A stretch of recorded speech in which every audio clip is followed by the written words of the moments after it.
ನಮಸ್ತೆ ಎಲ್ಲ ರೈತ ಬಂಧುರಿಗೂ. ನಾನು ಇವತ್ತು ನಿಮಗೆ ಕಲಬುರಗಿ ಜಿಲ್ಲೆಯ ಕೆಸರಡ್ಗಿ ಗ್ರಾಮಕ್ಕೆ ಕರ್ಕೊಂಡು ಹೋಗ್ತಾ ಇದ್ದೀನಿ. ಇವತ್ತು ಕಂಪ್ಲೀಟಾಗಿ ನಾವು ಅಲ್ಲಿನ ರೈತರಿಗೆ ಆ ಗೋಧಿ ಬೆಳೆಗೆ ನಾವು ನಮ್ಮ ಒಂದು ಮೋದಿಕೇರ್ ಉತ್ಪನ್ನವನ್ನು ನೀಡ್ತಾ ಇದ್ದೀವಿ. ಇದು ಕಂಪ್ಲೀಟಾಗಿ ಸಾವಯವ ಗೊಬ್ಬರ ಆಗಿರುತ್ತೆ, ಲಿಕ್ವಿಡ್ ಫಾರ್ಮ್ದಲ್ಲಿ ಸಿಗುತ್ತೆ. ನಿಮ್ಮದು ಯಾವುದೇ ಬೆಳೆ ಆಗಿರಲಿ, ಸಂಪೂರ್ಣವಾಗಿ ಪ್ರತಿಯೊಂದು ಬೆಳೆಗೂ ಈ ಒಂದು ಗೊಬ್ಬರ ಬರುತ್ತೆ. ಹಾಗಾಗಿ ಪ್ರತಿಯೊಬ್ಬರು ಯಾವುದೇ ಜಿಲ್ಲೆ ಆಗಿರ್ಬೋದು, ತಾಲೂಕು ಆಗಿರ್ಬೋದು, ಕಂಪ್ಲೀಟಾಗಿ ನಿಮಗೆ ಹೋಮ್ ಡೆಲಿವರಿ ಸಿಗುತ್ತೆ.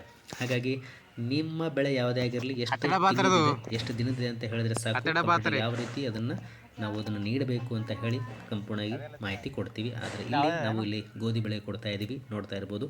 ಕಂಪ್ಲೀಟಾಗಿ ನೀವು 2 ಎಕರೆ ತನಕನೂ ಇದೆ. ಇದು ಕಂಪ್ಲೀಟಾಗಿ ನಾವು ಗೋಧಿ ಬೆಳೆಗೆ ನಮ್ಮ ಒಂದು ಮೋದಿಕೇರ್ ಉತ್ಪನ್ನ ಗುಂಡಪ್ಪ ಸರ್ ಕೊಟ್ಟಿದ್ದೀವಿ. ಇನ್ನಷ್ಟು ಹೆಚ್ಚಿನ ಮಾಹಿತಿಯಾಗಿ ನನ್ನ ನಂಬರ್ ಹಾಕಿದ್ದೀನಿ, ಸಂಪರ್ಕಿಸಿ.